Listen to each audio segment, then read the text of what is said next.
Bismillahirrahmanirrahim. Assalamualaikum warahmatullahi taala wabarakatuh. Innal hamdalillah nahmaduhu wa nasta'inuhu wa nastaghfiruh wa na'udzu billahi min syururi anfusina min sayyiati a'malina. Man yahdihillahu fala mudilla lahu wa man yudlil fala hadiya lahu. Asyhadu an la ilaha illallah wa asyhadu anna sayyidana Muhammadan abduhu wa rasuluh. Allahumma aftah alaina hikmataka wa anshur alaina min qazaini rahmatika ya arhamar rahimin. Rabbana zidna ilman nafi'a warzuqna fahma. Allahumma yassir wa la tu'assir. Rabbi tamim bi khair abin amin ya rabbal alamin. Qala Allah Ta'ala fil kitabil aziz. A'udzu billahi minasy syaithanir rajim. Alladzi khalaqal mauta wal hayata liyabluwakum ayyukum ahsanu amala. Wa huwal azizul ghafur. Shadaqallahul azim. Wa qala an-nabiy sallallahu alaihi wasallam, sayusibu ummati da'ul umami ya Rasulullah wa ma da'ul umami al-ashar wal bataru wat takasur wat tanajush fid dunya wat tabaqut wat tahasud hatta yakuna al-bakhyu aw kama qala rawahu Imam Al-Hakim. Yang saya hormati Tuan Imam Jawatan Kuasa Surau, para asatizah, tuan-tuan guru dan sahabat-sahabat rakan media kita yang jauh perjalanan mereka. Dan mungkin mereka lah mungkin orang yang memperoleh pahala yang paling banyak, datangnya tanpa kepentingan, tak ada jemputan, tapi terus datang untuk apa? Memberikan manfaat kepada rakan-rakan yang lain yang mungkin tak boleh mai surau, tak boleh mai masjid. Dan mudah-mudahan semua hadirin hadirat muslim muslimat pun memperoleh yang disebutkan oleh Nabi SAW, al-ibadatu fil harji kahijratin ilayya. Barang siapa yang dia berusaha untuk mendapatkan ibadah fil harji, ma mana hal harji? Ketika Allah mendatangkan ujian yang banyak, ketika Allah mendatangkan banyaknya perkara yang mendatangkan kesusahan.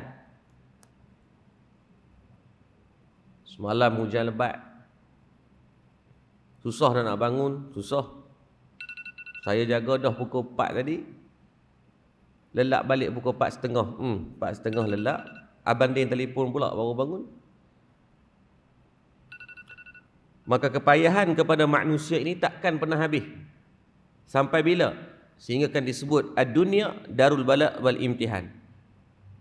Dunia ni adalah medan yang Allah datangkan kepada manusia, itu pakejnya satu benda yang disebut dengan ujian. Maka setiap ujian yang dihadapi, maka Allah Subhanahu wa taala memberikan ganjaran pahala. Seperti mana kita tengok kemarin 2-3 hari lepas bila keluarnya result SPM, ujian, maka apa dia punya timbalnya adalah dapatnya result. Ada orang yang dapat A, ada orang yang tak dapat A. Maka sama dengan kehidupan kita, dengan ujian yang kita tempuh inilah, semua manusia nanti akan mendapat result masing-masing. Apabila manusia gagal di dunia, maka kita ada peluang lagi banyak kali. Dulu UPSR, lepas tu PMR, SPM. Gagal SPM, buat pula STPM untuk nak masuk IPTA, tak lepas juga. Apply lah pakai kod mana pun, gagal tak boleh juga pakai kabel. Macam-macam cara.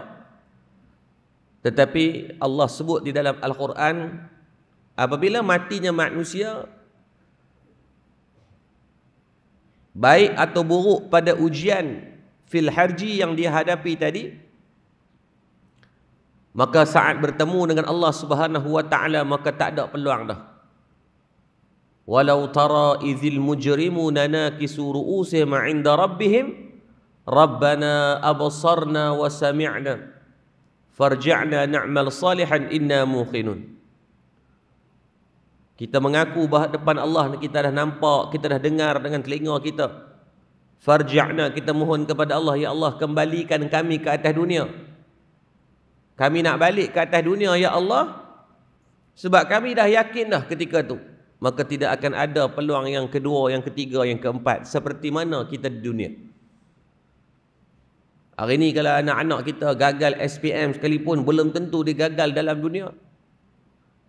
Sebab tu bila anak dapat A ke, dapat B ke, dapat C ke, dapat D ke, dapat E ke, gagal sekalipun peluk dia. Sebab belum tentu dia gagal untuk menjadi seorang anak walaupun dia gagal dari segi pendidikan ataupun akademik. Ada seorang makcik lama lah dia datang jumpa. Dia cerita, dia kata, Ustaz, baru saya faham kenapa, apa maksud hikmah, dia kata. Baru dia tahu apa makna hikmah. Hikmah ni benda yang tersembunyi pada pandangan manusia. Bila kita tanya kenapa, dia kata, Ustaz, anak dia 5 orang. 4 yang awal tu, nombor 1, 2, 3, 4 memanglah tak, alhamdulillah Allah bagi ni depa ni dari segi pendidikan, akhlak ni cukup baik. Dari segi akademik bermula daripada UPSR sampai SPM straight A.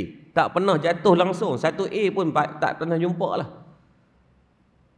Setiap tahun saya seronok pergi ke sekolah. Akan dapat pengiktirafan yang baik kepada mereka. Anugerah cemerlang memang tak pernah miss. Sampai pihak sekolah ni tahu dah. Kalau cemerlang itu mestilah anak si fulanah, binti si fulanah. Dia seronok, dia kata Ustaz. Tetapi pada anak yang bongsu, Allah memberikan sedikit ujian yang berbeza. Berlawanan dengan kakak dengan abang dia. Ngaji ni tak boleh langsung. Bukan dekat kismis dengan tong-tong kismis dah bagi makan. Tak boleh juga. Tak jadi ke dia. Usaha ni macam-macam usaha dah. Jumpa tok guru minum air.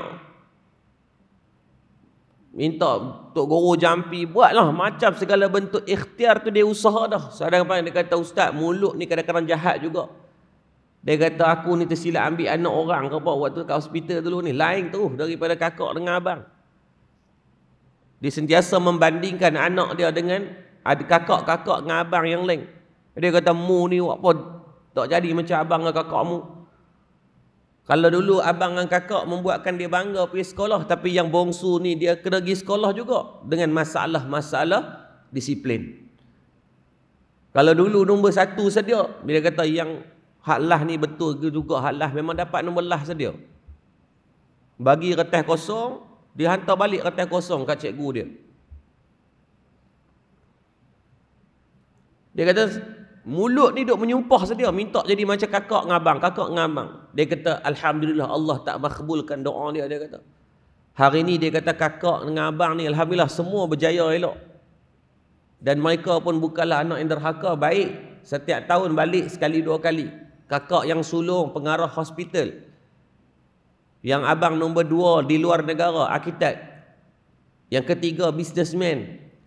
Yang keempat adalah satu pangkat yang agak besar juga dalam kerajaan. Dan mereka bukan anak dahaka, dia orang bagus, cuma dia orang jarang ada kat rumah. Dia kata, Ustaz, setahun dapatlah 2-3 kali mereka balik. Dan dia kata yang terakhir, anak yang bongsu itulah yang dulunya dia rasa bodoh, itulah yang anak yang banyak masalah, yang tak pernah dapat elok dalam peperiksaan. Tapi yang bongsu itulah dia kata, Ustaz, hari ni sakit, demam, pakai, berak, kencing saya dia jaga.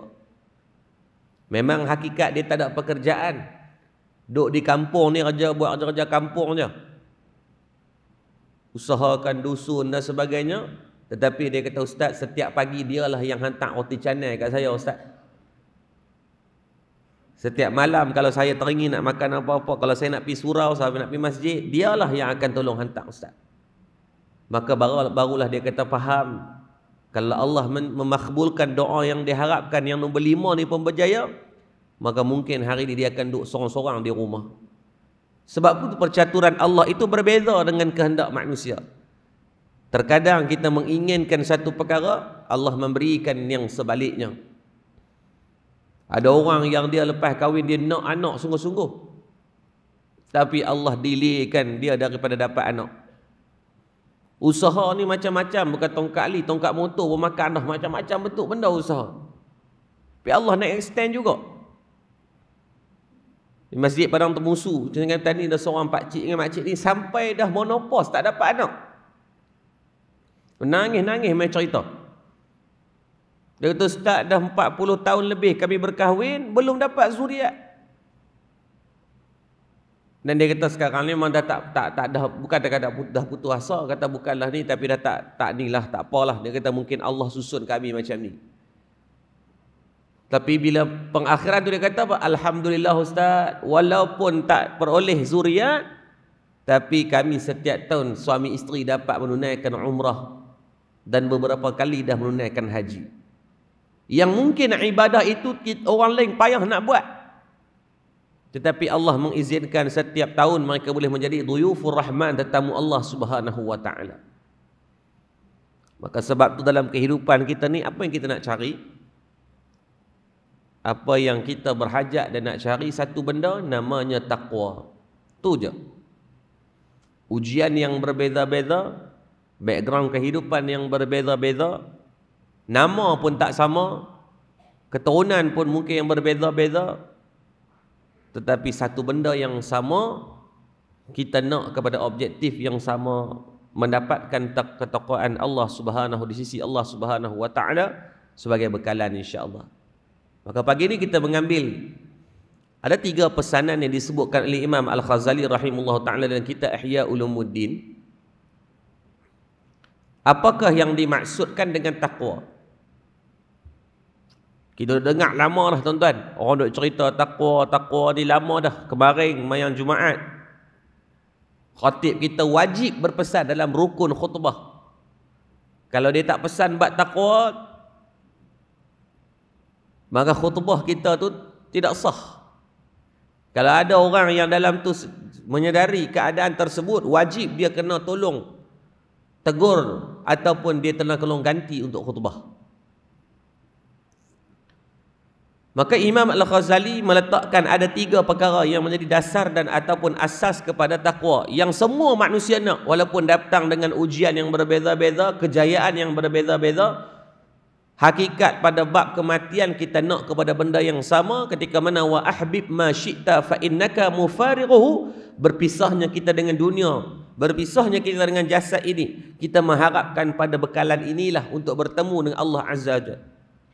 Dan hak ni je. Maka Imam Al-Ghazali menyebut ada 3 perkara yang kena ada kepada seorang manusia. Sebelum kita mati, kena usahakan mendapatkan takwa ini pada 3 asas ini. Yang pertama disebutkan dalam kitab Ihya, asas untuk mendapatkan takwa ini, kita melakukan semua titah dan perintah daripada Allah Subhanahu wa taala.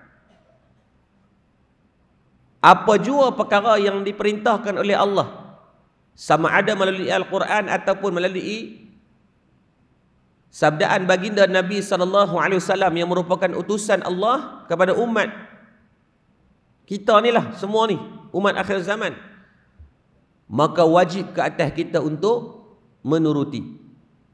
Allah perintahkan semayang, maka semayang kita. Allah perintahkan untuk berpuasa pada bulan Ramadan, maka berpuasa dalam bulan Ramadan. Allah perintahkan kita untuk mengeluarkan zakat, maka keluarkan zakat. Maka apabila manusia itu menuruti apa yang Allah perintahkan, maka pasti ada kejayaan dalam hidup dia. Tetapi manusia yang memilih untuk berlawan, maka tunggulah azab yang pedih yang Allah janjikan di dalam Al-Quran. Kita tengok orang yang meninggalkan semayang, disebut dalam kitab Jam'ul Fawaid. Ketika Nabi balik daripada Isra' wal Mi'raj, orang yang meninggalkan salat, Nabi nampak mereka adalah golongan yang paling ramai diazab. Di mahsyar kelak, di neraka nanti ni, Manusia yang paling ramai diazab adalah manusia yang meninggalkan solat. Dan data statistik hari ini, Lembaga Zakat Selangor pernah buat satu kajian berkaitan golongan-golongan asnaf yang solat. Mengejutkan data tersebut, sehinggakan orang yang tidak solat daripada data yang penerima bantuan ini mencecah hampir lebih daripada 80%. Di Lembaga Zakat Selangor keluarkan. Dan saya cuba tanya dengan tim zakat Kedah, dengan zakat-zakat kawan-kawan yang kerja di Jubat Zakat, dia kata, Ustaz, sama ya Ustaz. Minggu lepas Zakat Pulau Pinang, alhamdulillah, dia buat satu program, dia invite usahawan-usahawan yang terlibat dalam perniagaan IKS, industri kecil sederhana ni, untuk mereka berikan geran bantuan. So zakat dia ada sedikit peruntukan, beberapa persen daripada kutipan. Maka mereka bagi kepada golongan usahawan ni. Tapi dia orang buat khusus 14 hari. Kali pertama tu saya dengar khusus 14 hari. Jadi di antara syarat-syarat yang ditekan oleh pejabat zakat ni, bagus tuan, adalah berkaitan praktikal solat. Wajib kena semua peserta ni kena jaga solat mereka. Kalau tak jaga semayang, disqualify daripada mendapat geran bantuan tadi. Bagus lah. Bila ditanya kenapa, kebetulan yang urus untuk bahagian solat tu adalah tim saya sendiri. Bila ditanya, dia berkata, betul Ustaz, memang kebanyakan daripada asnaf mereka ni tak jaga solat. Semayang lah, semayang waktu mana Zuhur, Asar dia tinggal, Maghrib lagi tak sempat, Isyak pula. Sebab apa? Sibuk nak mencari rezeki kononnya. Dan kalau tuan-tuan tengok juga data yang dikeluarkan, di antaranya Lembaga Zakat mengeluarkan data berkaitan golongan orang-orang yang bankrupt ataupun muflis. Sebahagian besarnya adalah golongan orang-orang yang culas dalam mengeluarkan zakat. Dia kedekut dengan Allah 25%, Allah tak ambil 25%, Allah ambil lebih daripada nilai tersebut. Biasanya berganda-ganda. Beratus persen termasuk dengan keberkatan dalam kehidupan. Hati-hati. Aku jangan buat lebih kurang buat zakat. Tolonglah saya pesan yang hadir pada pagi ini, kalau ada anak-anak kita yang berniaga, adik-beradik kita yang berniaga, jumpa dia, pesan dekat dia. Bukan pesan tanda kita baik, pesan sebab kita nak sama-sama jadi baik. Tanyalah sepatah, muka keluar zakat tak lagi? Kena tanya juga. Jangan duduk diam je. Buat zakat ni, Allahu Rabbi, demi Allah saya tengok ramai kawan-kawan yang mengalami kerugian ataupun bankrupt ni sebab zakat ya tuan-tuan. Tak banyak pun zakat. Kalau tuan-tuan buat jualan 1 juta, 25,000 je. 25,000 tu tuan-tuan berkira untuk keluarkan. Jangan tuan-tuan nampak pada angka. Dia tu, Ustaz, banyak 25,000 Ustaz boleh buat keluar MyV sebiji tu, King of the Road tu. Dengan sebab kita merasakan sayang pada sedikit nisbah yang kecil, maka dia akan merosakkan pada jumlah yang besar. Air ni, dia banyak ni. Kita ambil tak cicak seketul je kita letak, dia dah rosak dah sifat air. Dia akan jadi air mutanajis daripada air sifat asal mutlak tadi. Sama dengan duit ringgit kita. Rezeki yang Allah bagi kepada kita, sebahagian besarnya adalah halal, tetapi saat kita mencabut sedikit saja, berlawan dengan ketaatan yang Allah perintahkan kepada kita, maka yang 97.5% pun akan menjadi rosak, hanya disebabkan dengan pada 2.5% yang kita nafikan. Sebab tu anak-anak muda yang dirahmati Allah, kalau kita sedang dalam dunia pekerjaan, usahakan untuk kita mendapatkan gaji per kapita tahunan yang cukup untuk mengeluarkan haul nisab. Haul dan nisab untuk mengeluarkan zakat, usahakan bagi cukup. Kiraan dia berapa? 85 gram emas kali dengan nilai harga semasa. Kalau kata mungkin 250, tak tahulah, kena tanya Haji Sofi lah. Haji Sofi itu pakar. Berapa nilai semasa? Kalau di Kedah dikeluarkan nisab yang baru, tak silap saya dalam 21,000 ataupun 20,500 untuk per kapita tahunan kita. Maka berapa grade gaji yang perlu kita dapatkan? Sekurang-kurangnya RM1,700 sebulan untuk melayakkan kita mengeluarkan zakat. Habis dia kata, macam mana Ustaz? Saya punya pendapatan 1,500. Maka usahakan dapat lagi 200 agar boleh buat keluar juga zakat. Kalau 20,000 setahun, zakat yang kita kena keluarkan cuma berapa? RM250 lebih kurang. RM500. Itu je, RM500 bersamaan berapa? Kalau kita bahagikan dengan setahun, baru sehari dalam RM2. Dalam berapa ringgit? RM20. Buat keluarlah RM50 sebulan, dah terlebih dah zakat kita. Buat potongan siap-siap mah. Buat potongan terus. Pergi kat pejabat zakat, maklumkan agar buat potongan gaji. Sebab kalau nak buat keluar seketul 500 tu kita rasa besar. Baik beli RM10 dia kata. Kan baik beli barang mah yang cak-cak ayam sikit tu kan, dia boleh beli harga murah-murah yang ada, ke mah-mah yang reject ke atau sebagainya.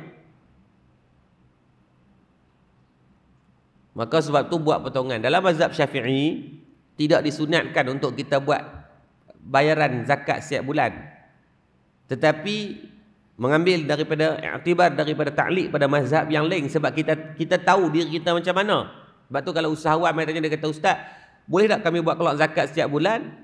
Dalam mazhab Syafi'i kita berasiat tak disunatkan, tetapi kalau kita sedar diri kita di tara mana, kalau dapat duit yang banyak membuatkan kita susah nak buat keluar, maka buat keluarlah setiap bulan. Kita dah boleh buat corangan dah. Setiap industri perniagaan dia ada trend dia sendiri. Dia ada trend dia sendiri. Ada perniagaan yang peak season dia adalah bulan Ramadan. Seperti perniagaan apa? Perniagaan kuih raya, baju raya, tirai rumah tu dia. Maka biasanya peak dia adalah waktu sebelum raya. Selepas raya, biasanya perniagaan industri baju, kuih raya apa semua ni, dia akan berlaku penurunan yang drastik. Ada bisnes yang dia sepanjang masa dia just nice. Contohnya pada barangan runcit. Sebelum raya biasanya dia akan peak sekejap, orang akan buat penyimpanan. Selepas raya pun orang tetap kena membeli. Sebab apa? Dia kena makan. Maka kita dah boleh baca dah trend satu-satu bisnes tu tara mana, maka kita dah boleh buat prediction berapa sale. Kalau kita masih menggunakan cara marketing yang sama, menggunakan cara sale yang sama, maka biasanya resultnya lebih kurang sama. Sebab tu ada orang kata apa? Apabila kita mengharapkan result yang luar biasa dengan cara marketing yang sama, maka tu orang panggil orang gila. Marketing dia sama ya, tak pernah ubah apa, tiba-tiba dia mengharapkan harap-harap bulan depan boleh dapatlah jadi jutawan. Oh, pening kita. Maka sebab tu ingat, yang pertama, lakukan apa yang Allah perintahkan. Wa'mal ma syi'ta fa innaka majziyun bihi. Buat semua yang Allah suruh, yang Allah perintahkan, kerana itulah dalil yang akan kita bawa bertemu dengan Allah kelak. Itu adalah asas pertama untuk seorang manusia mendapatkan taqwa di sisi Allah Subhanahu wa taala. Ini disebut dalam kitab Ihya Ulumuddin. Yang kedua, kata Al-Imam Al-Ghazali rahimahullahu taala, yang dinamakan dengan taqwa itu takutnya kita kepada Allah Subhanahu wa taala. Makna kepada takut ni, kita beringat nak buat satu-satu benda. Kita nak tinggal semayang, kita ingat teruknya orang yang kena azab buat tinggal semayang ni. Pecah kepala disebut dalam kitab Jamu'ul Fawaid. Bila pecah kepala, tuan-tuan ni, hancur lebu kepala ni, ada semula. Kesakitan yang pertama tak sempat lagi nak tanggung, Allah hadirkan kesakitan yang kedua. Atas dunia ni, ingat, sakit yang kita hadap, dia ada peak dia, dia ada limit dia. Apa limit pada kesakitan di dunia? Mati. Habis mati, maka habis. Sebab tu kita tengok, kalau tuan-tuan pernah jumpa kemalangan maut, Ada di YouTube dulu mereka pernah update bila tanker, lori tanker yang bawa minyak meletup dekat Pelas, Lebuh Raya Utara Selatan. Bila tanker tu meletup, terbakar, driver dia sekali terbakar. Dia keluar daripada kenderaan dia tu berlari. Badan tengah terbakar ni. Dan orang tak boleh nak buat apa-apa sebab tanker tu dah terbakar. Dia takut dia buat letupan susulan yang kedua dan ketiga. Orang tak berani ke dekat. Nak pergi dekat tak boleh. So kawan ni badan duk terbakar, duk berlari minta tolong ni. Orang duk ambil video lah. Nak tolong pun merisikokan dia. Dan tidak dianjurkanlah dalam keadaan itu. Dia minta tolong. Nampak tangan duk meronta-ronta tu dalam beberapa saat. Rebah dia. Badan terbakar lagi. Bila rebah tadi tak bunyi dah. Badan pun tak bergerak, suara pun tak keluar. Dalam beberapa minit, badan masih terbakar. Patutnya makin sakit lah kan. Tapi tak dah. Sebab ketika tu jasad dan roh dah terpisah dah. Maka sakit pada dunia dah terputus. Maka habislah kesakitan ni. Kita tengok kadang-kadang ada Tok Wan kita, pak saudara kita sakit macam-macam ni. 2 hari yang lepas ada satu kes kanak-kanak yang kita uruskan berumur 12 tahun meninggal dengan sebab kanser di Sungai Petani. Muda lagi. Kita tengok waktu hidup dia kesian dekat dia menanggung macam-macam kesakitan. Tapi alhamdulillah bila Allah cabut kesakitan itu, tuan-tuan, tengok jenazah dia tu tak nampak macam sakit dah. Dengan rupa yang sangat bersih, budak-budak muda. Budak-budak baru 12 tahun, baru lepas besar.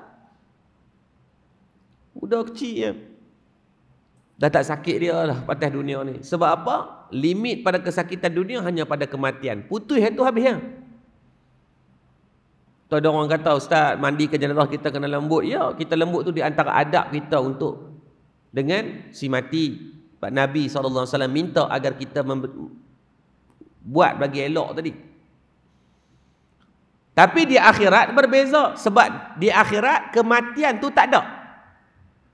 Disebut dalam kitab Bahrul Mazi, apabila nanti Allah Subhanahu Wa Taala mendatangkan kiamat, dengar bagi elok. Tiupan sangkakala yang pertama ketika berlaku, maka Allah perintahkan malaikat Israfil buat tiupan sangkakala yang pertama. Maka Allah datangkan kiamat. Tugasnya apa? Kullu man 'alaiha fan, untuk mendatangkan kebinasaan kepada alam. Bukan bumi, alam. Mak Saleh ni mereka pandai, dia buat cerdik terlebih. Dia buat alat-alat untuk manusia keluar daripada bumi.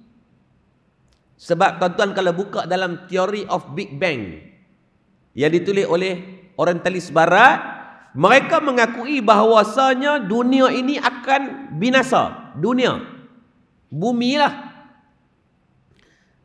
Mengikut daripada teori Big Bang, akan berlakunya pertembungan di antara bintang.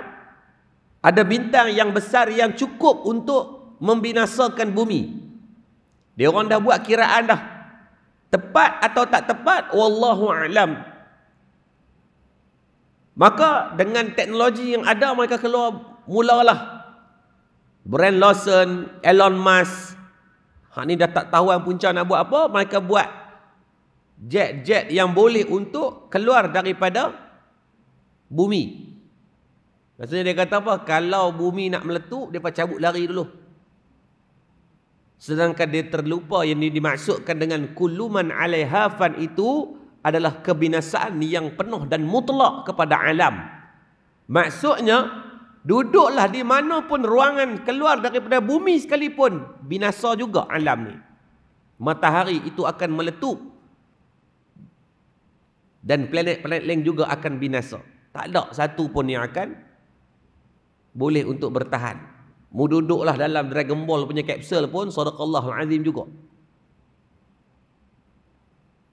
Buatlah macam mana pun, Allah dah janjikan dah, kullu man 'alaiha fan wa yabqa wajhu rabbika dzul jalali wal ikram. Hanya saja yang kekal adalah kemuliaan dan kebesaran Allah. Sehingga kan disebut dalam kitab Bahrul Mazi, termasuk dalam kebinasaan itu adalah para malaikat pun binasa. Siapa lagi yang binasa? Termasuk al-maut ataupun kematian. Maut itu adalah makhluk yang mematikan makhluk yang lain, dia pun akan mati. Maka ketika mana yang kekal itu hanyalah Allah Subhanahu wa taala, maka barulah berlaku tiupan sangkakala yang kedua, Allah membangunkan sekalian makhluk. Untuk mana? Daripada alam barzah menuju ke alam mahsyar. Maka bermula daripada alam itulah tidak akan ada lagi kematian kepada manusia. Tak ada dah. Maka sebab tu kalau kita tengok dalam riwayat hadis, manusia yang kena azab akan diazab. Sakit daripada tanggungan itu tak habis lagi, menanggung kepada sakitan yang seterusnya. Sebab tu ingat, letakkan dalam apa pun perbuatan, rasa takut itu adalah iman kita dengan Allah. Bahaya kalau dia kata, ustaz saya ni tak takut apa-apa, Allah nak buat mai apa buat mai. Oh jangan tuan-tuan, rosak iman tu. Ramai kan ni yang jenis debel gitu. Jenis buat gong gitu. Orang tegak dia, awak tak sembahyang. Dia kata, saya tak sembahyang apa, bukan Allah boleh buat apa. Oish. Macam baru ni satu statement daripada seorang artis kan. Dia kata, saya memang tak pakai tudung, saya seksi macam ni, tapi berapa kali dah Allah jemput saya pergi buat umrah haji. Uish. Dia kata, saya dah ulang alik pergi umrah macam tu je. Dia kata, kalau betul Allah tak suka saya, Allah buat main lah balak. Ui, awak dah kata macam tu. Dia terlupa Abu Jahal, Abu Lahab beranak mati pun dekat Mekah. Kemuliaan tu bukan disebabkan kamu selalu pergi. Kemuliaan terletak pada manusia adalah pada taatnya kita dengan Allah. Uwais Al-Qarni, seumur hidupnya diriwayatkan hanya sekali je dia pernah bawa mak dia pergi buat umrah dan haji.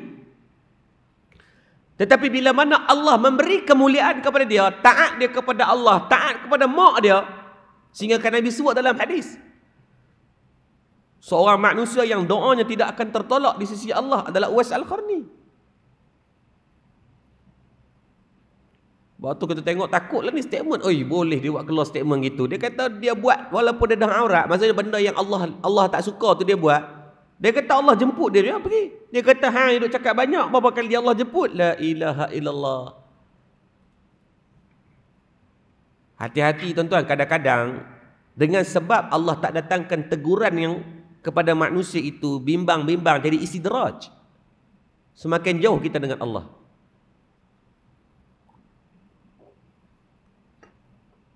Sebab statement kita tengok hari ni orang, oh jangan. Tak jatuh kalau sembang.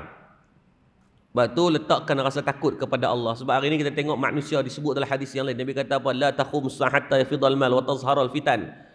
Akhir zaman itu manusia ini akan mula didatangkan dengan fitnah yang dalam bentuk yang macam-macam. Yafidhal mal, didatangkan bentuk ujian harta benda. Mendapatkan harta benda dengan jalan-jalan yang salah. Kita tengok hari ni ramai mana usahawan-usahawan Malaysia, artis-artis Melayu Islam kita yang mempromosikan forex trading, okta tu kan. Oh, saya 15 minit je, saya buat bancuh sambil buat ayat kopi, saya buat trade, untung sehari sekian-sekian. Tuan-tuan, 15 minit hang duk bulun atas dunia, hang tak tahu nak kena tibai tu berapa puluh tahun dalam berapa ribu tahun di akhirat kelak tu. Forex ni terang-terang orang duk habaq kata haram, yang duk gagah duk buat juga. Kenapa? Sedangkan dia kalau dia boleh main forex, dia boleh main semua instrumen kewangan yang lain insya-Allah. Sebab chart yang sama, catalyst yang sama, news yang sama, uptrend, downtrend, benda yang sama, breakout, volume, semua benda yang sama. Cuma memang untuk forex mudah untuk buat duit. Mudah juga nak kena tibai nanti. Sebab dia transaksi yang melibatkan pembelian mata wang. Simple je. You boleh predict mata wang mana yang kuat, mata wang mana yang lemah. Senang je. Update dari segi demand. US kenapa kita tengok? Dari segi problem ni tak pernah habis di US. Bergaduh dengan orang merata. Tapi kenapa mata wang dia kukuh sekarang? Sebab dia memiliki pemilikan yang paling besar dan demand yang paling tinggi. Maka dia boleh buat harga US dollar itu duduk pada paling mengukuh sekali. Tapi negara-negara lain, maka lepas tu dalam Islam mengharamkan jual beli dalam duit ringgit. Tak boleh. Duit ringgit ni ataupun nilai tu hanya pada alat pembelian sahaja. Apa yang dia kata kenapa bank jadi harus? Sebab bank nak ikat duit. Kalau bank tak beli, maka akan berlaku depreciation ataupun susut nilai yang teruk dan inflation. Tuan-tuan ingat minggu lepas dah dikeluarkan berkaitan inflasi dalam tempoh 40 tahun, inilah inflasi paling teruk yang sedang berlaku. Bila inflasi berlaku, apa berlaku tuan? Harga barang akan naik, nilai duit akan jadi rendah. Dan bukan di Malaysia saja, di seluruh dunia menghadapi masalah ni. Sebab tu tuan-tuan tengok shortage dari segi food security. Bila Ukraine dan Rusia, kita duk rasa macam mereka perang, kita tak kesan. Tak tuan-tuan, banyak kesan yang sedang dirasai sekarang. Ukraine adalah pembekal di antara yang terbesar gandum di dunia. Bila berperang, mereka tak boleh keluarkan gandum. Mereka hanya fokus kepada makanan rakyat mereka. India pun mengeluarkan statement yang sama. Argentina mengeluarkan statement yang sama agar mereka tidak membekalkan secara ekspor ataupun mengeluarkan hasil negara mereka disebabkan shortage dalam negara mereka.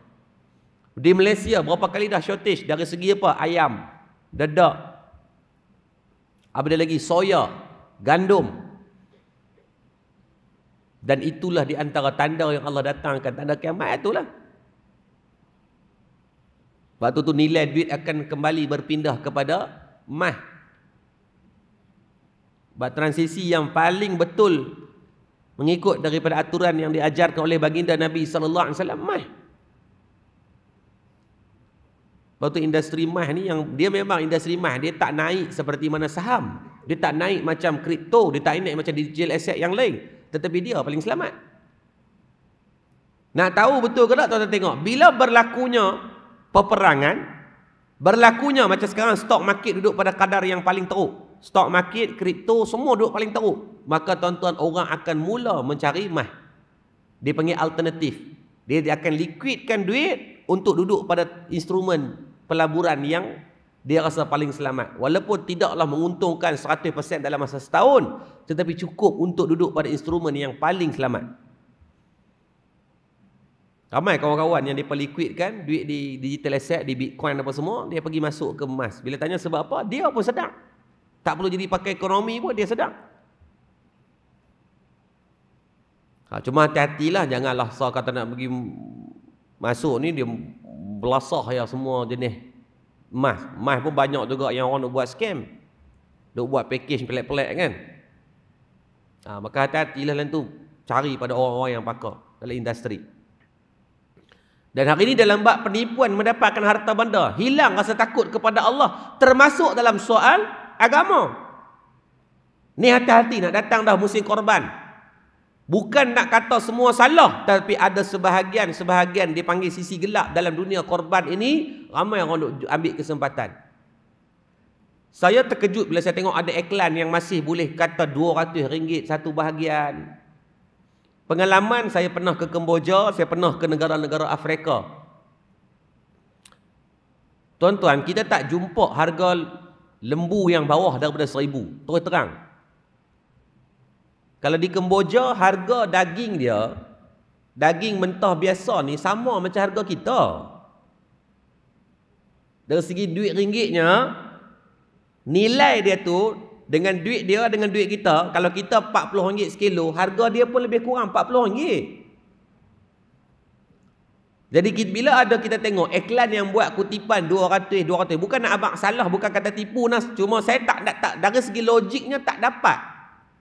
Sebab kalau you kutip 200 sebulan, 200, pernah jumpa tak yang package 200, 250 ni? Kalau betul valid, alhamdulillah. Tapi dengan berdasarkan pengalaman, saya baru balik daripada Kemboja pun last adalah pada tahun 2020. Saya tanya Ustaz Asma Harun baru pi 2 minggu yang lepas. Sebab mereka ada kandang di sana, dia kata Ustaz mahal lembu. Dia tak tahu macam mana orang boleh buat harga yang murah sangat. Kalau kutip 400.5 tu pun dah gayat dah. Kalau 400.5 ataupun 500 kali dengan 7 bersamaan 2,500. 3,500. 3,500 untuk 7 bahagian, okey insya-Allah. Sebab memang ada lembu yang macam tu, cuma mungkin sepikul ataupun 60 kilo daging. Lepas. Tapi kalau kutip 200, saya pernah tengok ada package RM200. Kita tak boleh nak make. Dia pakai lembu ke pakai ayam tau. Sebab kalau 200 kali dengan 7 baru bersamaan dengan 1,400. Mana boleh dapat lembu harga 1,400? Jujur dan betul terang tak jumpa. Kalau di Afrika sekalipun daging dia mahal sebab depa makan daging. Ada yang valid, yang saya kenal beberapa yang memang Yayasan Amal Malaysia, yang ni yang saya kenal, dia orang collect dengan 350-400 ringgit dan memang mereka buat. Dan mereka abang kata lembu yang kami guna taklah besar sangat tapi cukup untuk bagi orang makan. Yang tu tak apa. Tapi kebanyakan yang duk ambil kesempatan ni, tolong hati-hati. Saya pesan ya ayah, sebab tu ingat pegang satu benda. Saya bukan nak promote, saya tak jual package korban. Sebab nak urus korban ni benda yang susah. Tahun lepas secara peribadi saya sembelih dekat 40-50 ekor peribadi. Yang lain semua saya minta kawan-kawan, saya ajak kawan-kawan dan tim-tim staf madat yang boleh buat untuk sembelih dan lapah. Saya sembelih lepas tu lapah kita panggil orang lain sebab mereka lagi pakar. Kalau saya lapah jadi lambat. Sebab itu bukan pekerjaan hakiki kita. Sembelih tak ada masalah. Kita urus tahun lepas dalam 80 ekor. 80 ekor pun tuan-tuan, 3 ke 4 hari tu tak buat benda lain dah. Hak tu je, lembek. Lepas tu dia kata, ustaz, macam tahun ni, dia pun minta. Saya tak ambil banyak dah, saya kata cukup lah. Kalau 80 ekor, itu pun tak larat dah tuan-tuan. Macam mana nak urus sampai beribu ekor? You duduk negara orang, you tak kenal siapa ni. Sebab tu ada sindiket di luar negara yang dia akan ambil. Dia akan approach dengan NGO, dia akan request untuk buat hantar lembu dekat dia. Satu NGO bagi 50, 5 NGO dia dapat 250. Dia di kandang cuma ada 50 ekor. So apa dia buat adalah rotation. Dia sembelih gambar lembu seekor dan dia akan menggunakan 5 cardboard yang berbeza. 5 sudut shooting yang berbeza. Yang dia ambil ke depan, yang dia ambil ke tepi, yang dia ambil ke belakang. Bukan semua saya ulang, tapi sebahagian besarnya dia akan buat macam tu. Sebahagian daripada orang yang dah buat korban, maka dia terlibat dengan benda-benda yang sebegini. Kadang bukan dia tipu, dia kena tipu dengan pihak yang lain. Mana nak dan terang-teranglah kata, kecuali you ada pengurusan yang betul-betul hebat dan kemas, insya-Allah you boleh urus sampai 1,000 ekor, 2,000 ekor. Sebab ibadah korban ni dia terhad. Dia hanya ada pada tempoh yaumut tasyrik tu sahaja. Sebelum dan selepas tak boleh nak buat. Berbeza dengan akikah. Sepanjang tahun dia boleh buat, hari raya pun boleh buat. Tak ada hari daripada 360 hari tu setiap hari dibolehkan. Korban tak boleh. Dia ada waktu-waktu dan tempoh yang dibenarkan dan ada waktu yang tidak sah dah untuk korban kita. Maka sebab tu kena ambil peringatan. Dia mudah ginilah, kita ambil. Tuan-tuan nak buat korban, yang paling baik apa? Yang paling afdal, yang pertama, tuan-tuan tengok lembu korban ataupun binatang korban sendiri. Yang kedua, yang paling baik, tuan-tuan tolong uruskan binatang korban kita. Yang ketiga, tuan-tuan yang tolong hantar, pergi buat edaran daging-daging korban itu kepada golongan orang yang memerlukan. Baik, pada 3 benda ni, apa yang boleh ada adalah tuan-tuan buat di tempat yang tuan-tuan ada. Simple. Kalau tuan-tuan duduk di kawasan losong, cari buat korban di kawasan losong yang tuan-tuan boleh tengok, tuan-tuan boleh urus, tuan-tuan boleh hantar. Maka akan terpelihara sifat penipuan. Sedikit-sedikit yang berleluasa ni. Dia susah apa? Contohnya dia dapat 1,000 ekor. Dia buat collection contohnya RM750. So apa yang dia buat? Dia dapat sekitar 751 bahagian 7 bahagian dia dapat RM5,250. Kemudian dia cari kawasan-kawasan yang buat harga lembu yang murah. Contohnya dapat harga RM3,000. Dapatlah lembu-lembu keke yang saiznya kecil, yang cukup syarat. Dia cukup syarat. Dia jadi model bisnes perniagaan pula. Dapat 3,000 dia upah 200, maka sekitar 3,250 ringgit adalah untuk kos upah menguruskan korban. Memang betul, valid. Alhamdulillah, dia tak tipu yang tu, ada. Tapi dia dapat collection tadi apa? 5,250. Maka dia dah untung di atas projek korban itu adalah 2,000 ringgit bersih. Korban tetap sah, dia ambil lembu yang kecil, cukup syarat, cukup umur untuk dibuat korban, cuma dia upah orang. Biasanya dia upah orang. Yang ni demi Allah, saya sendiri saya berjumpa dengan penternak ni. Tahun ni saya belajar untuk buat lembu sendiri. Bukan saya tak jual, demi Allah saya tak jual. Saya belajar untuk feedlot sendiri, adalah dalam 100 ekor. Dia pun duk cerita, dia kata, Ustaz, ada jenis-jenis orang dia minta kami syarat lembu paling kecil dan cukup syarat. So dapatlah lembu 3,000, ada lembu yang 3,000 lebih sikit. Tapi dia pun collect harga 7,800 Ustaz. Dia kata apa hukum? Saya kata saya nak jawab pun saya tak pandai, saya bukan ahli fatwa, bukan mufti. Cuma masing-masing padan-padan lah. Kalau you nak buat untung kat situ pun 100-200 ekor sudah lah, janganlah sampai 2,000.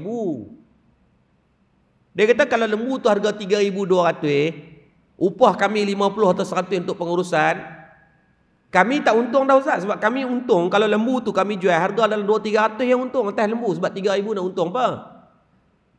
Tapi dia kata mereka untung banyak Ustaz. Macam mana Ustaz? Kalau kata 1,000 ekor, untung satu kepala 2,000, 2 juta. 2,000 kali dengan 1,000. Sebab tu macam mana nak elak benda-benda ni? Senang je. Tuan-tuan buat di kawasan, tuan-tuan boleh tengok, tuan-tuan boleh urus, tuan-tuan boleh edar. Simple. Dan memang korban pun dianjurkan kita buat di tempat kita mencari rezeki kat mana. Buatlah. Dalam mazhab Syafi'i, sunat korban. Dalam mazhab Hanafi, wajib bagi yang berkemampuan. Makna berkemampuan ni apa? You ada lebihan duit ringgit sikit. Kalau you boleh beli sport rim kereta, boleh beli iPhone baru, boleh beli benda-benda keperluan yang mahal, maka wajib ketika tu dalam mazhab Hanafi buat korban. Sebab tu kita tengok banyak orang Pakistan, orang Bangla ni, mereka korban ni dia pakai semangat setiap tahun. Sebab mereka banyak dengan mazhab Hanafi. Lepas tu sedikit nak cari duit ni tuan-tuan. Tuan-tuan saya tengok sekali. Tuan-tuan buka kat Google tu. Tuan-tuan buka je. Sekarang siapa yang ada telefon tekan tengok. Harga korban murah. Cuba tengok. Macam-macam jenis iklan tu ada. Yang kadang-kadang harga. Bukan saya kata semua tak tipu dah. Cuma kita, tuan-tuan search tengok harga pasaran lembu ataupun kambing di negara tersebut. Harga korban, try tengok. Korban murah. Ada keluar kadang-kadang, ya Allah Rabbi. Kita tengok harga sampai 200-300 ringgit. Maka ni hati-hati.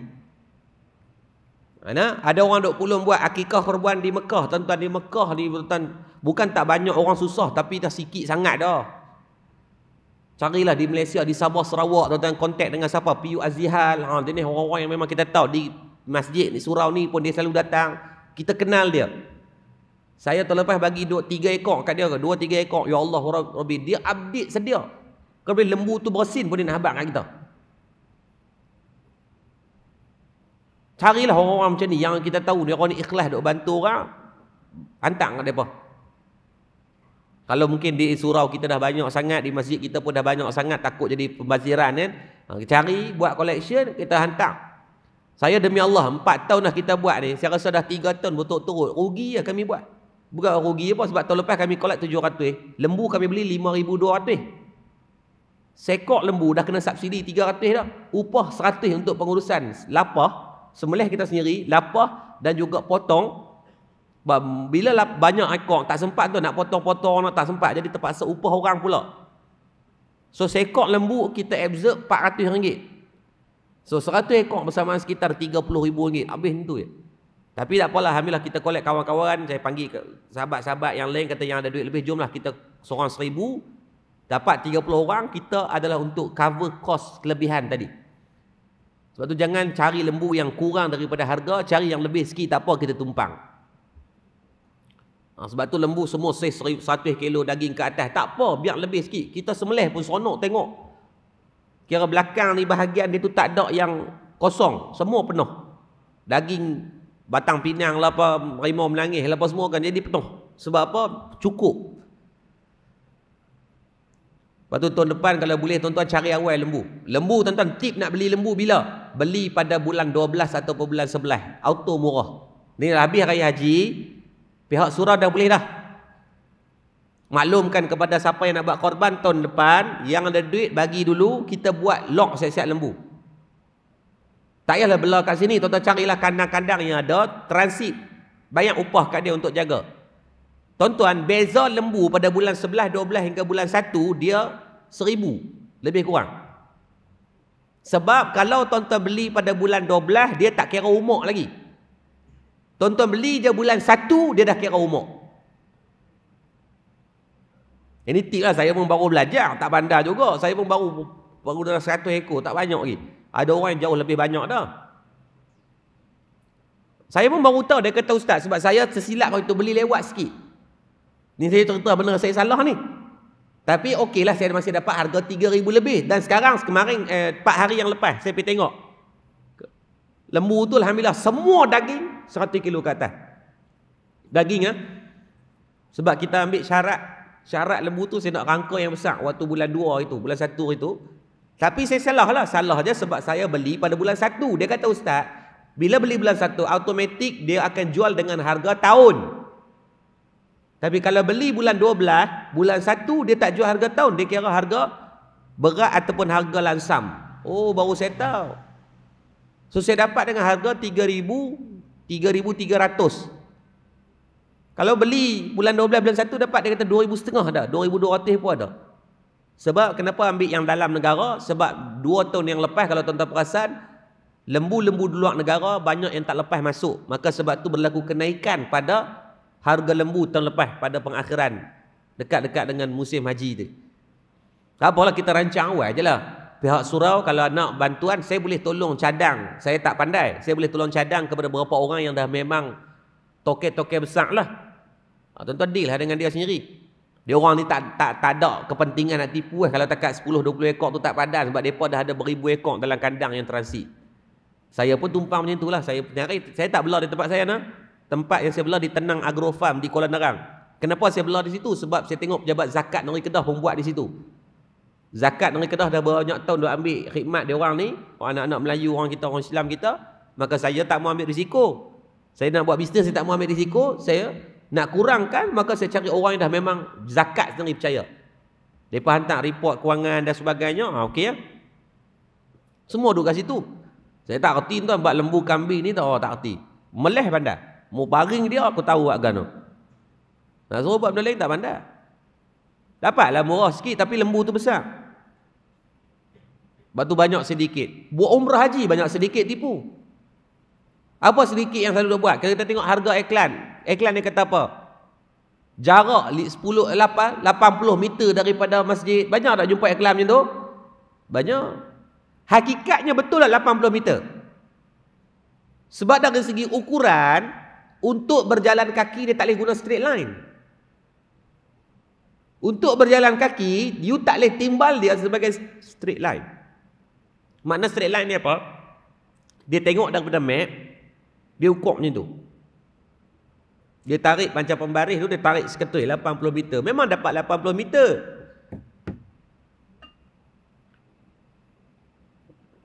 Tapi untuk pejalan kaki, you tak boleh guna straight line. Ingat tu. Jalan kaki kita guna berjalan kaki ya.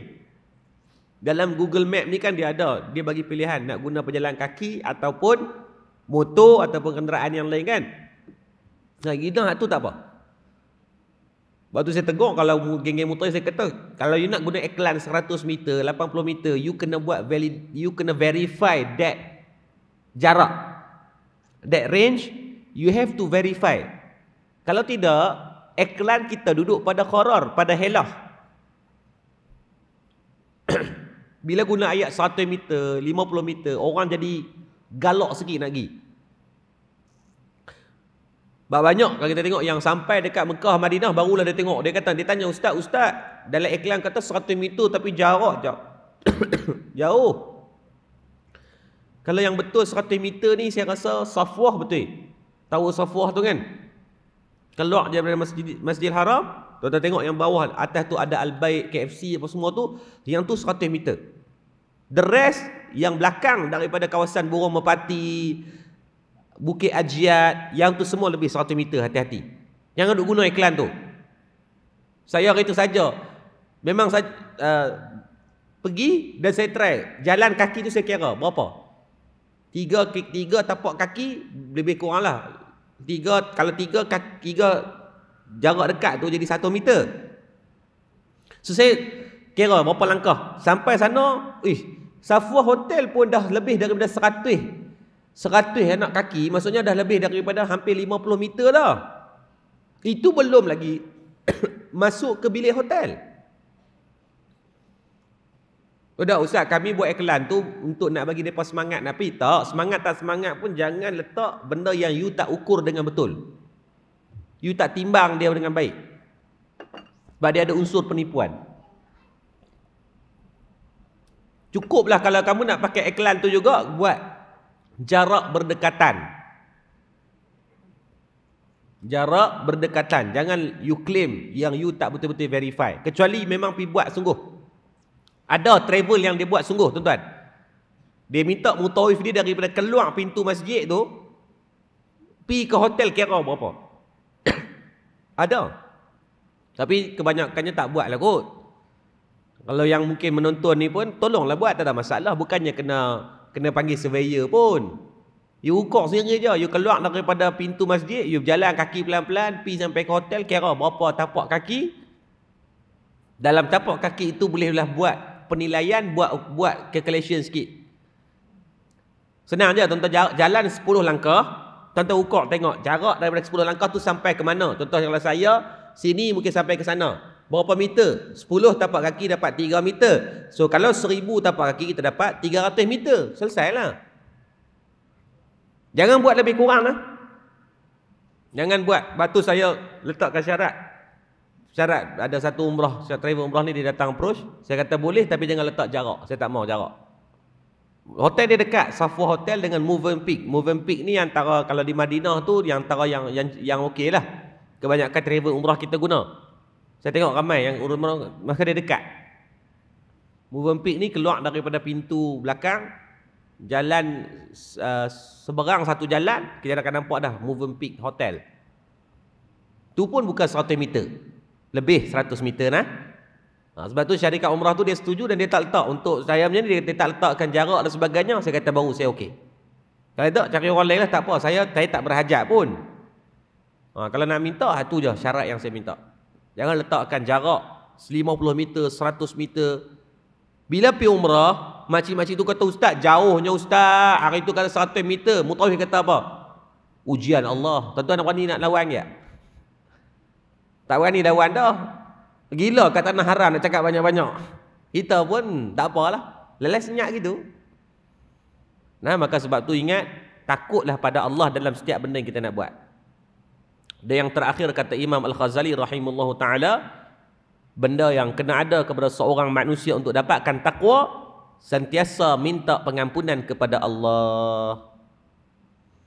Disebut dari riwayat baginda Nabi SAW sendiri akan minta ampun kepada Allah di antara 70 hingga 70 hingga 100 kali setiap hari. Kewajipan Nabi akan buat. Seorang manusia yang tak berdosa, yang tak pernah buat salah pun, kalaulah 100 kali, takkanlah saya dengan tuan-tuan ni yang duk buat dosa, ya Allah, tak tahulah banyak mana. Mata kita tengok benda haram, mulut cakap benda haram, telinga dengar perkataan yang haram, tangan dan kaki sampai di tempat yang haram. Ya Allah Rabbi, maka ambillah ruang dan kesempatan, banyakkan istighfar. Duduk dalam kereta, keluar kereta, duduk dalam, masuk rumah, astaghfirullahalazim. Kata Imam Hasan Al-Basri, dia kata, kalaulah aku mengetahui satu je daripada istighfar yang aku ucapkan Allah terima, nescaya aku akan buat kenduri satu negeri aku panggil. Nak sahabat kata seronoknya dia, kalaulah dia tahu satu istighfar astaghfirullahalazim tu, Allah maklumkan, kata Allah terima pengampunan, Allah terima permohonan nak minta ampun tu. Dia kata kalau satu je yang aku buat tu Allah terima, ya Allah Rabbi, aku akan buat kenduri satu negeri. Nak abad kata seronok. Tak suruh tanyalah berapa banyak istighfar. Kalaulah ulama-ulama besar ni, Peribadi saya pernah jumpa seorang ulama yang besar dan waliullah lah, namanya Syekh Taib Al-Makki pada tahun 2012. Waktu tu saya ingat lagi, saya pergi dengan 3 orang. Saya pergi dengan arwah Ustaz Murtada, saya pergi dengan Ustaz Amri, Ustaz Amri Nasrun. Waktu pergi tu, Allah masalah, dia umur dalam 90 lebih. Orang panggil Tok Chair. Dia Syekh Taib Al-Makki ni dia hidup di Mekah dekat 70 tahun. Dia tak makan nasi, dia makan gandum sebab dia nazar dulu waktu muda dia bernazar kalau dia sapat pergi Mekah dia tak mau makan nasi dah. Dia makan gandum je lah seumur hidup dia. Sampai dia meninggal lah. Dia meninggal bawa banyak 4-5 tahun dah. So waktu pergi jumpa dengan dia, Allah tunjukkan satu bentuk yang kami tengok depan mata. Tuan-tuan tahu tak, dia usung kayu yang beratnya beratus kilo dengan umur dia 90 tahun. Dia alihkan kayu. Dia tengah huraikan rumah-rumah, dia buka kayu. Rumah lama lah, rumah pusaka, dia buat seorang. Waktu kami sampai, saya Ustaz Murtada dengan Ustaz Amri, kami sampai tu tinggal 2 batang. Tinggal sebatang je kayu. 2 atau 1 batang. Last. Dia dah asingkan dekat berpuluh kayu lah sebelah. Kayu yang sama. Lepas tu kami macam, bila tinggal lagi sebatang tu, kami tanyalah Tok Syekh. Kami kata, Syekh, kami tolong buat lah sebab tinggal sebatang lagi je. Syekh tak apa. Biar dia buat lah. Lepas tu kami minta. Kami tanya, dia siapa yang duk asing buat seorang ni? Dia kata buat seorang-seorang. Tak ada siapa tolong. Jadi kita duk bayang kayu tu tak berat lah. Saya mula-mula pergi, arwah Ustaz Murtada dulu pergi, dia nak angkat tak boleh. Dia kata tak gerak ni. Dia panggil saya Isra, mai tolong Ustaz. Saya pergi 2 orang pun, tuan-tuan boleh angkat, tapi Allah Rabbi. Ustaz Amri mai tolong, 3 orang baru boleh angkat sebatang. Kami duk bayang macam mana berpuluh batang dia angkat seorang. Mereka kita tanya, dia kata tak ada siapa tolong. Dia kata dia boleh Datuk Chair buat pelan-pelan je. Tak ada siapa ligan pun, kita buat sorang-sorang gitu. Menengung kami 3 orang, umur waktu tu semua arwah Ustaz Murtada waktu tu umur dalam 28, buat tahun 2012 dia umur apa tu? Dia baru umur 20, awal 20-an. Dalam 23, 24. Saya baru umur 19 waktu tu. Saya ingat, tahun tu saya baru nak kahwin. Saya baru umur 20, arwah Ustaz umur 24. Ustaz Amri umur 26. Beza berapa tahun? 27. So muda-muda lah kalau tengah ikut ni, tengah duk kuat lah. Tuan-tuan, kami 3 orang baru boleh angkat. Dia angkat berpuluh batang dah seorang. Umur 90 tuan-tuan. Ni tuan-tuan ni hak organ ke apa ni? Tok Chair ni, Syekh Taib Al-Makki ni, saya tengok dekat Google ada. Sejarah dia tulis kehidupan dia tu. Syekh Taib Al-Makki. Di Kuala Pegang di Baling. Dia ni, waktu kami pergi di rumah dia tak ada tilam, tak ada bantai. Dia tidur atas macam ni, simen punya, kan simen yang keras tu, satu bekas 150 kilo tu, dia keraskan. Memang sengaja dia keraskan, dia jadikan sebagai bantai. Bila tanya kenapa, dia kata tak boleh tidur selesa sangat. Sebab dia kata nanti akan kurang ibadah. La ilaha illallah. Dia pandang tu. Bukan salah, tuan-tuan pergi buang katil tuan-tuan pula. Tak payahlah, maksudnya tuan-tuan nak rehat, buat ibadah. Tapi dia nak fokus kepada hidupnya dengan ibadah. Bukan dia tak ada duit, dia ada duit. Kerajaan Arab Saudi bayar dekat dia sebab dia menetap di Mekah, dia dah dapat PR sana dan kerajaan bayar dia untuk duduk. Bukannya duduk saja. Jadi waktu sampai di rumah ni, dia ada satu tasbih panjang, tasbih tu. Saya duduk di tempat saya duduk ni, tasbih dia sampai ke pintu tu, panjang dia. Saya tanya dia, Tok Chair, kenapa panjang sangat ni? Dia kata wajib nak tebuih diri setiap hari kena la ilaha illallah 5,000 kali. Dia kata pada dia, wajib ke atas dia, hak dia dengan Allah, wajib dia kena buat 5,000 kali. Lebih itu adalah sunat. 5,000 kali tuan-tuan. Kita semayang subuh tadi, zikir subhanallah, alhamdulillah, Allahu akbar 99 kali itu pun rasa macam terbang dah. Duk rasa baik dah kita ni. Sebab tu kata mereka ni makanannya adalah zikir. Kalau tuan-tuan ada baru ni isu berkaitan dia kata Syekh Zainul Asri duk cakap selawat. Bila dia jadi kelaziman dalam diri, dia akan buat secara tak sengaja. Memang daripada muda lagi Syekh Zainul Asri memang macam tu, bukannya dia buat-buat. Tuan-tuan tanya orang yang dah biasa duduk dengan dia. Dia memang mulut dia daripada zaman muda. Kalau kata muda-muda, kalau lah nak buat-buat, zaman muda lagi dia kena berlakon dah. Tapi dah menjadi kebiasaan pada mulut, maka setiap benda yang ada delay sikit je, dia akan selawat. Masuk ada benda yang bila terceramah ni kadang-kadang ada point yang mai, ada benda yang tak mai. Yang tak mai tu terus dia sulam dengan selawat. Kalau nak marah, mujuk dia selawat. Kalau dia buat benda lain, patutnya kalau kita tak boleh nak buat, terus duduk marah. Bukan ada larangan pun. Duk banding dengan sahabat tak pernah buat macam tu, tak ada masalah. Sahabat dah tentu-tentu dah syurga, hak kita ni tak tentu lagi. Kalau kita setiap kali dalam seminit boleh duk selawat sekali, sehari dia berapa ratus minit, ada juga selawat kita dah. Usahalah untuk buat. Kalau tak boleh nak buat, jangan halau orang. Bawa balah dari belakang. Maka banyakkan istighfar. Imam Hasan Basri kata seronok dia kalau dia boleh istighfar, dia tahu satu je yang Allah terima pun dah seronok macam tu. Dia kata wajib 5,000 untuk tebus diri saja. Ya Allah, tak tahulah sehari banyak mana dia zikir. Kerana zikir tu bukan penentuan kita baik, tapi orang yang baik insya-Allah dia akan berzikir.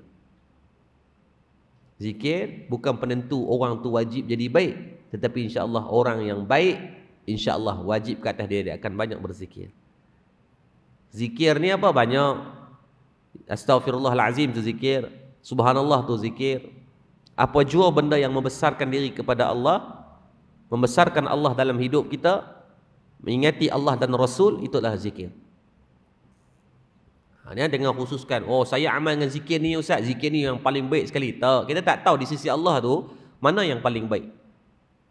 Ulama boleh susun dan kita boleh ambil daripada hadis Nabi sebut apa? Afdal zikri fa'lamu annahu la ilaha illallah. Sebaik-baik zikir adalah la ilallah ataupun kalimah tahlil. Itu memang tak ada siapa boleh petikai dah. Dan Nabi sebut dalam hadis yang lain, man akhiran la ilaha illallah dakhala al-jannah. Barang siapa yang akhir kalamnya mengucap pada kalimah Allah, Nabi kata jamin masuk syurga. Kita boleh usahalah ke arah-arah tu.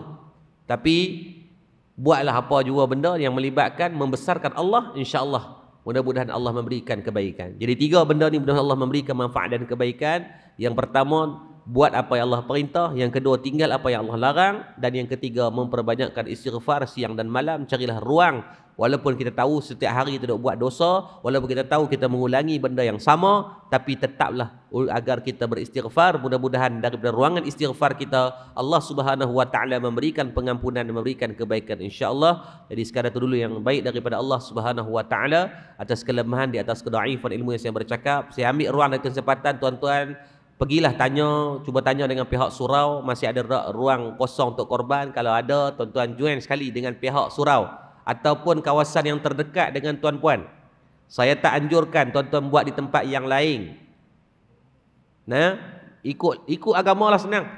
Dia afdal untuk buat di tempat yang tuan-tuan boleh urus. Saya ulang ni, tuan-tuan boleh tengok.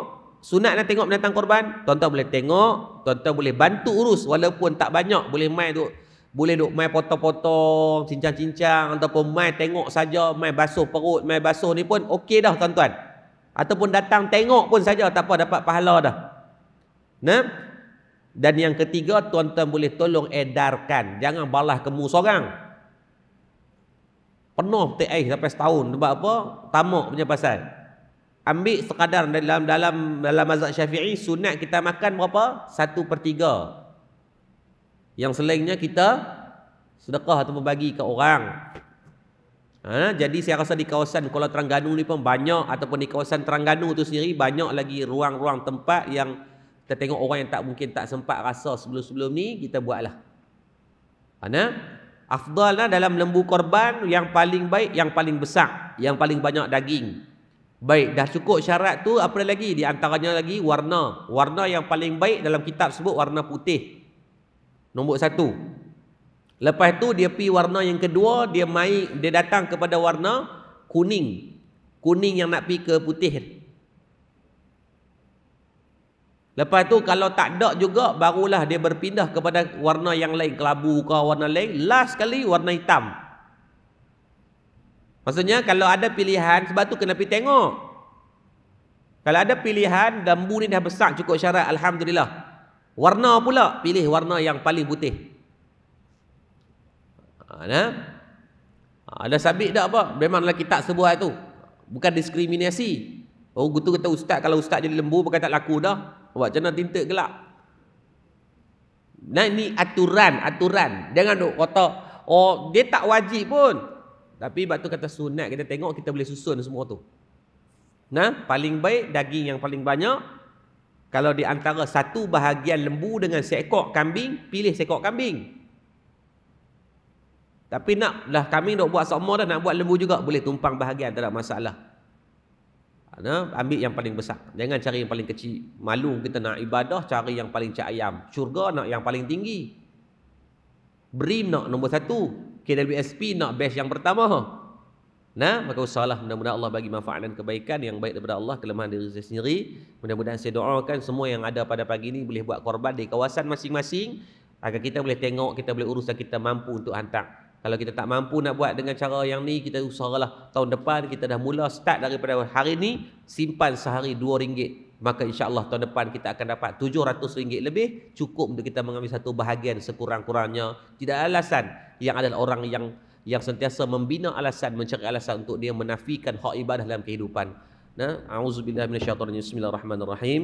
Alhamdulillahirabbil alamin hamdan yuwafi ni'amahu yakafi'u mazidah. Ya Allah Tuhan kami, ampunkan dosa-dosa kami, kedua ibu dan ayah kami, guru-guru kami, pemimpin-pemimpin kami, jiran tetangga kami, sama ada dalam keadaan kami sedar atau kami tak sedar. Ya Allah, Ya Latif, lembutkan hati kami. Ya Allah, hati kami keras dengan dosa dan maksiat yang telah kami lakukan. Ya Allah, Ya Allah, tangan yang kami tadah pada pagi ini, tangan yang banyak buat dosa, yang buat maksiat. Ya Allah, Ya Allah, kalau kau tak ampunkan kami, Ya Allah, kami takut kami akan diazab dengan azab yang pedih. Ya Allah, Ya Arhamar Rahimin. Ya Allah, Ya Allah yang memandang kami dengan pandangan rahmat-Mu. Ya Allah, Ya Allah, ada dalam kalangan kami yang hadir hari ini yang sakit, kau sembuhlah penyakit-penyakit kami. Ada dalam kalangan kami yang sedang bermusafir, kau tunaikanlah hajat-hajat kami. Ada dalam kalangan kami yang sedang melakukan maksiat, maka ampunkan semua dosa-dosa bagi kami. Yang masih makan harta yang haram, riba, rasuah, syubhah, maka ampunkan semua dosa-dosa bagi kami. Ya Allah, Ya Allah, pada kami yang masih ada mak dan ayah, kau permudahkan urusan untuk kami berbaik dan berbakti kepada mereka. Ya Allah, perelokkan akhlak kami di hadapan mereka, lunak dan rendahkan suara kami saat kami berbicara dengan mereka. Ya Arhamar Rahimin, kami mohon kepadamu Ya Allah, agar pada kami yang hadir hari ini semua dapat mengambil bahagian korban bagi yang berkemampuan. Ya Allah, kalau kami tak mampu sekarang Ya Allah, maka kau izinkanlah dapat kami buat penyimpanan bermula daripada hari ini sampailah tahun depan. Ya Allah, agar sekurang-kurangnya dalam kehidupan kami dapat kami ambil satu bahagian sebelum kami mati. Ya Allah, Ya Allah, malu kami boleh beli banyak pada urusan dunia, kami boleh makan dengan makanan yang mewah-mewah, tapi kami tak boleh mengambil bahagian korban. Ya Allah, Rabbana atina fid dunya hasanah wa fil akhirati hasanatan wa qina adzaban nar. Wa sallallahu ala sayidina Muhammad wa ala alihi wa sahbihi wa baraka wasallam. Subhana rabbika rabbil izzati amma yasifun, wassalamun ala mursalin, walhamdulillahi rabbil alamin. Taqabbalallahu minkum minna wa minkum, taqabbal ya karim. Assalamualaikum warahmatullahi taala wabarakatuh.